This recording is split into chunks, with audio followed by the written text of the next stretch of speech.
Hello friends, welcome to my channel. मैं हूं CA ममता चौधरी और आज की वीडियो में हम डिस्कस करेंगे सेक्शन 43B क्लॉज एच के बारे में। तो आइए शुरू करते हैं। Section 43B clause H. तो सबसे पहले हम ये देखते हैं कि सेक्शन 43B क्या कहता है। तो सेक्शन 43B स्पेसिफाई करता है कुछ ऐसे डिडक्शंस को जो कि income from business profession head में as a deduction actual payment basis पे ही अलाउ होंगे, ना कि एक्रूअल बेसिस पे। फाइनेंस एक्ट 2023 में अमेंडमेंट के थ्रू सेक्शन 43B में एक नया क्लॉज ऐड किया गया, क्लॉज एच। ये clause micro and small enterprise को टाइमली पेमेंट को प्रमोट करने के लिए ऐड किया है। अब देखते हैं कि इसमें क्या लिखा है। ऐसा इसमें लिखा है कि any sum payable by the assessee to a micro और small enterprise beyond the time limit specified in section 15 of the MSME act 2006। यानी कि अगर असेसी का कोई भी अमाउंट पेबल है माइक्रो और स्मॉल एंटरप्राइज को, सेक्शन 15 ऑफ एमएसएमई एक्ट में जो टाइम लिमिट दिया है उस टाइम लिमिट के बियॉन्ड अगर कोई पेमेंट बाकी है तो आपको वो पेमेंट बेसिस पे अलाउ होगा, न कि एक्रूअल बेसिस पे।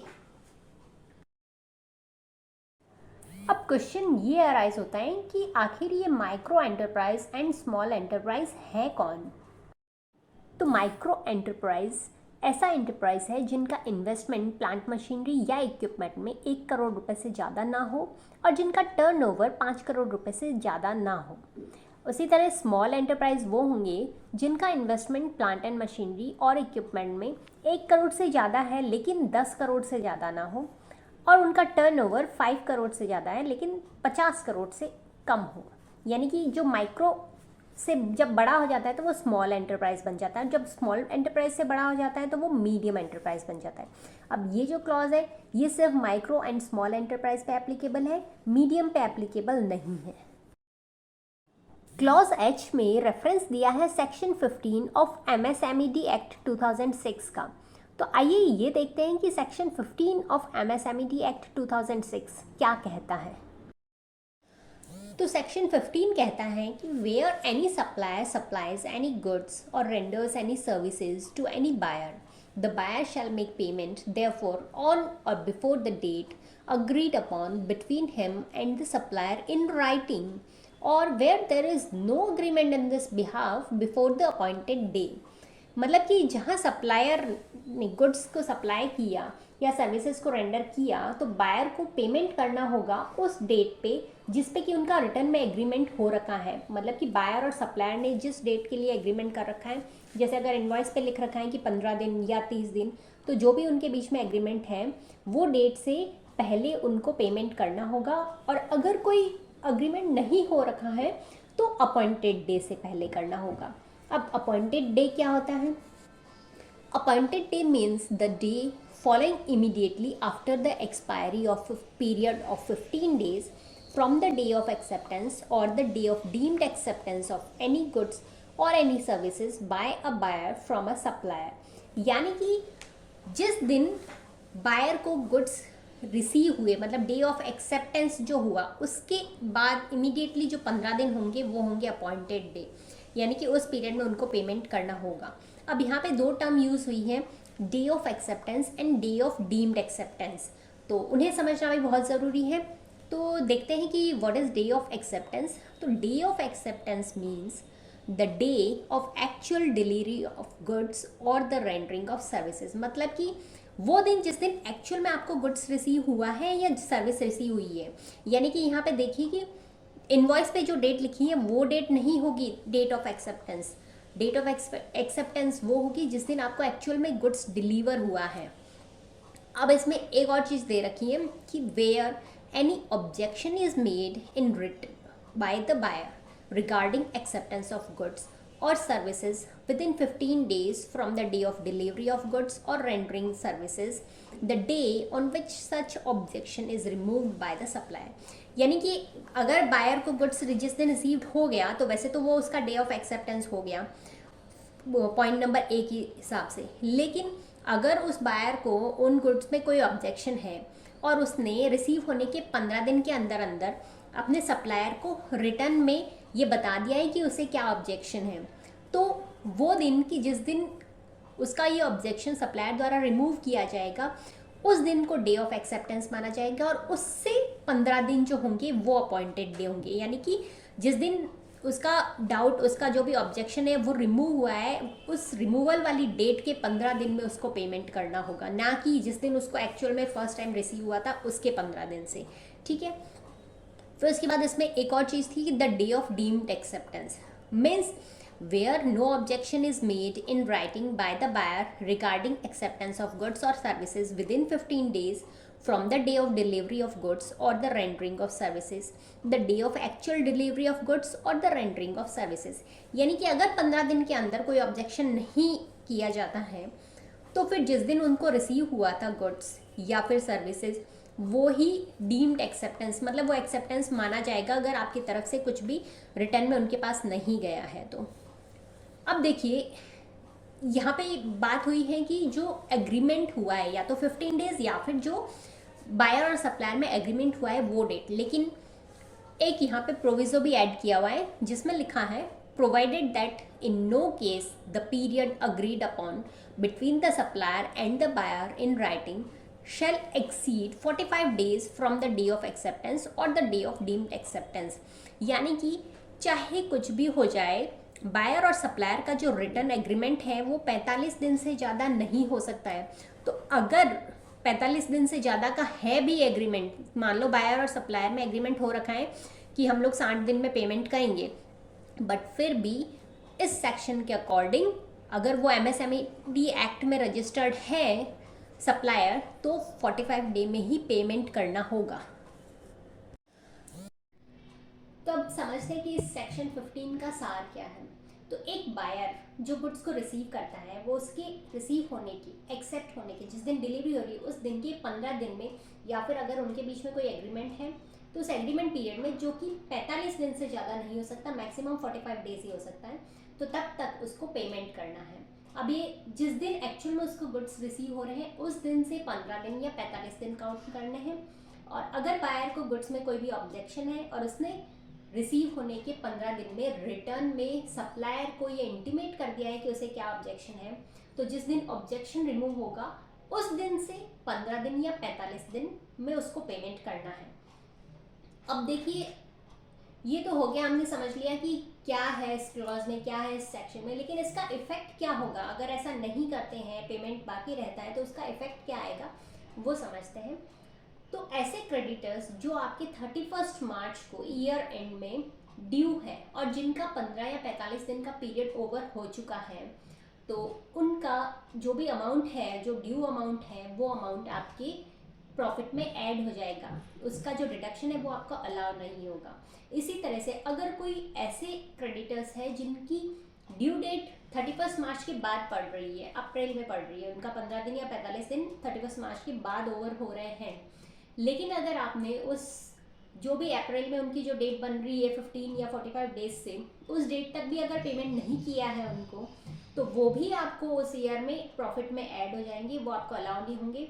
और ये जो डिडक्शन है ये आपको उस ईयर में अलाउ होगा जिस ईयर में आप उनको एक्चुअल में पेमेंट करेंगे। यानी कि एक बार को आपका प्रॉफिट बढ़ जाएगा, नेक्स्ट ईयर में वापस वो आपके प्रॉफिट में से लेस हो जाएंगे, लेकिन एक बार तो आपको हाई प्रॉफिट पे हाई टैक्सेस भरने पड़ जाएंगे। आइए अब हम इसको थोड़ा एग्जाम्पल लेके समझते हैं, अलग अलग सिनेरियो देख के समझते हैं, तो हो सकता है आपको थोड़ा अच्छे से क्लियर हो जाए। तो सबसे पहले देखते हैं सिनेरियो 1, जिसमें सप्लाई रिसीव्ड हुई है 10 मार्च 2024 को। अब यहाँ जो हम डेट ले रहे हैं वो इनवॉइस की डेट नहीं है, गुड्स या सर्विस रिसीव होने की डेट है। ओके, सो 10 मार्च 2024 को सप्लाई रिसीव हुई है और एग्रीमेंट पीरियड कुछ भी उनका हो नहीं रखा है, सो 15 डेज़ है। सो 15 डेज़ के हिसाब से उनका जो ड्यू डेट बनती है वो होती है 25 मार्च 2024। अब अगर उन्होंने डेट ऑफ पेमेंट जो है उनका वो है 31 मार्च 2024, तो यानी कि 25 मार्च को ड्यू था पेमेंट, उन्होंने किया है 31 मार्च को, तो लेट तो उन्होंने किया है बट 31 मार्च को आउटस्टैंडिंग कुछ भी नहीं है, इसलिए इस सेक्शन का कोई भी इम्पैक्ट नहीं आएगा और उनको ये एक्सपेंस डिसअलाउ नहीं होगा। ठीक है, नेक्स्ट देखते हैं सिनेरियो 2, जिसमें सप्लाई सेम 10 मार्च को रिसीव हुई है, 15 दिन का एग्रीमेंट पीरियड है, या फिर अगर एग्रीमेंट नहीं है तो भी 15 डेज़ का पीरियड है उनके पास। तो 25 मार्च तक उनको पेमेंट करना है, लेकिन उन्होंने पेमेंट किया है 5 अप्रैल को। अब 25 मार्च को करना था, 5 अप्रैल को किया है, यानी कि 31 मार्च को वो पेमेंट उनका ड्यू है, और वो ड्यू है तो वो पेमेंट उनका डिसअलाउ हो जाएगा असेसमेंट ईयर 24-25 में, और असेसमेंट ईयर 25-26 में वो उनको अलाउ हो जाएगा क्योंकि उन्होंने फाइनेंशियल ईयर 24-25 में पेमेंट किया है। ओके, अब देखते हैं सिनारियो 3।